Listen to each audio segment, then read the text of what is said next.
Guys, remember iDubbbz? Haven't heard that name in a few years, or like 10. He's back in the limelight again due to some controversy that's circling his name, as well as an event that he's been trying to host this year. And I want to talk about it because I, talk about things. Words come out of my mouth and I say them.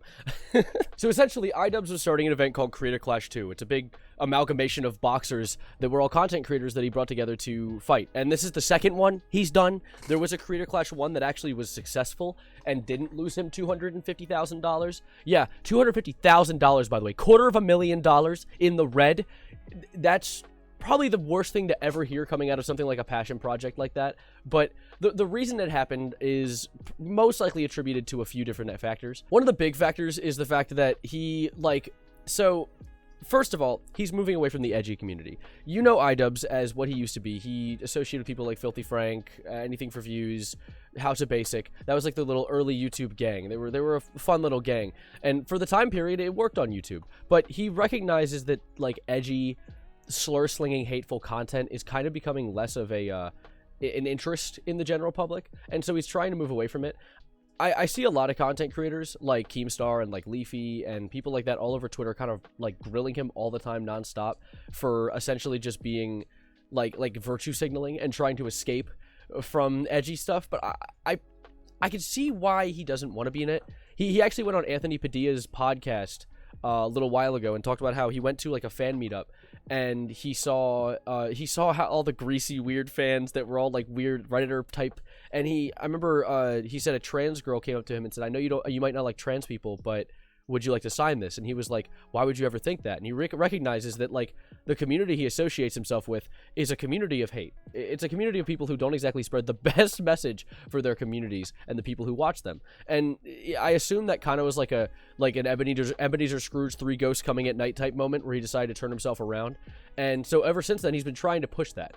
And it's gotten him in some deep water, especially with content creators like I mentioned, like Keemstar, who's been reporting on this Creator Clash event nonstop on Twitter. I think he sees it as almost like just the benefit that he's seeing the downfall of a creator that he doesn't like. And so he's trying to like get as much airtime on this as possible just because he hates iDubbbz. That's my theory. That's my little Matt Pat game theory, but we're going to talk more about why this could have failed, because there's a second part as to why this event could have failed as well. So the other theory that's currently working around is the Froggy Fresh drama. So Froggy Fresh is another content creator that's going to be in the boxing event, and he claimed that he was going to be getting trained by Sam Hyde. And Sam Hyde is an interesting character. If you want just an overview about what he is as a person, his Twitter handle is the N-word, but with a W instead of an N in the beginning.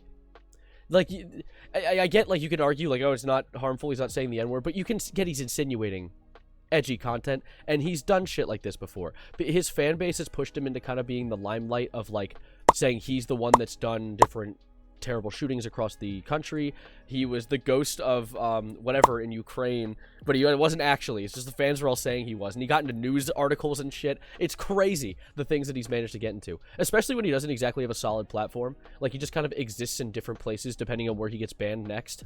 But yeah, the fact that iDubbbz or Froggy Fresh is going to be getting trained by Sam Hyde, iDubbbz wasn't going for it, so he banned Froggy Fresh from the event, and the internet went berserk. They're like, you're hiding from the people you don't like. And he also started blocking different content creators he doesn't like, which I feel like people are all calling him a coward. I think it's a little weird. Like, I wouldn't really care to listen to that shit. He's definitely dealt with the hate for years. He's like a grandfather of the internet. And he definitely just doesn't give a shit anymore. He doesn't want to listen to all the hate. He probably is just like, whatever. Like, I'm just going to do what I want to do, because he's making content he wants to make. In fact, though, I do see that another possible downfall as to why the event might not be doing as well is because he stopped doing a lot of the entertaining content he does and does a lot more of the, he surfaces with his viewers. He just talks with them. And I can see why that's less engaging, especially since it's what I do, and I'm not very engaging. But anyways, yeah. So the event lost $250,000, the new event. And people attribute it to, like, content creators that weren't as popular in it. And also the fact that what he said in his video is that apparently there were 800 streamers watching the event. And the event had 50,000 pay-per-views, which means 50,000 people paid to watch the event. But apparently, through pirating sites, there was between 1.3 and 3 million viewers. Amongst the 800 pirated streaming sites, there were between 1.3 and 3 million viewers. So even though there were around 50,000 pay-per-view buys, there were around 1.3 to 3 million viewers. Wow.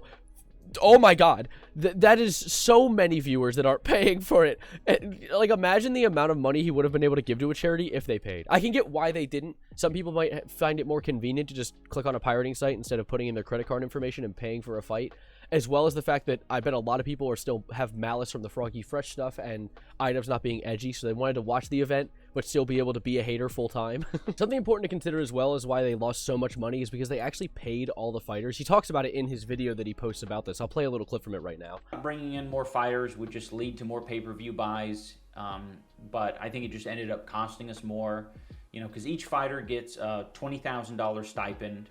And for anyone like confused about this or thought everyone was fighting for free, they pretty much are fighting for free. I think any of the fighters can attest to the fact that fighting in Creator Clash is not a financial boon in any way. That $20,000 is eaten up in those 9 months that you're training. I would say that $20,000 is on the low end of what it should cost you to train in those 9 months, because you have to pay for your trainer yourself, and you have to pay for, you know, all of the food, the equipment, the travel, whatever you're doing to make all this shit happen.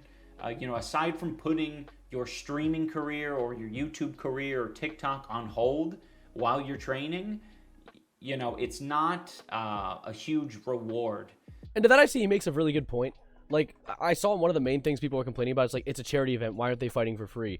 I mean, it is fair to say, like, a lot of these content creators, they make their money through making consistent videos, streaming, and constantly making content. Because for those of you unaware, this content creation process is not stopping. You can't just stop and breathe. If you have a day off, you're immediately going to be pulling 50 to 100 less views the day after, because it's just hard like that. So having paid them $20,000 for the event, it makes sense, especially since, I mean, I guess you could say that he should have just supplied them with the supplies necessary, like a trainer and stuff. But even then, making your videos and stuff, that is a big toll on your career and the months of training.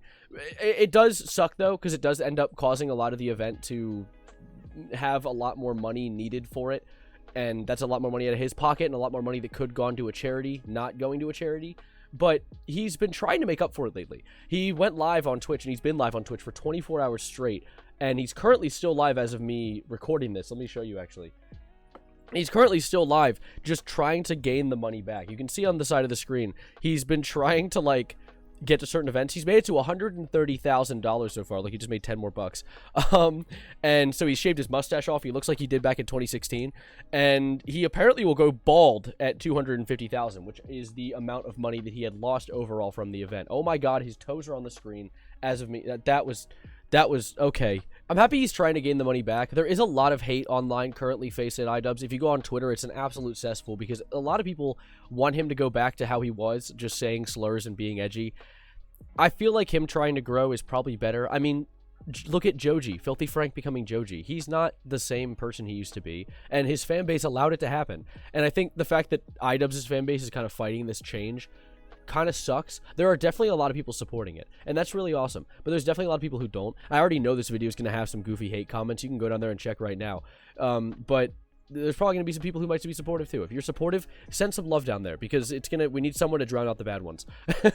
But it just sucks to see this happen. It sucks to see a project someone cares about so much fall through so hard, even if it is someone you don't like. You know, I mean, have some empathy. But let's hope that whatever happens next is a positive thing. Let's hope he maybe can gain that money back. Maybe he'll shave his head bald again, and it'll look like he did back in 2013. But for now, I'll let you guys know. I'll post it in the community notes or something. I'll start posting things in the community notes whenever I make a video that I like have extra content on and don't have enough like things to make in the next thing. Like, don't have enough content to make a whole video for. Sorry, I stumbled over my words because I'm trying to go do a thing.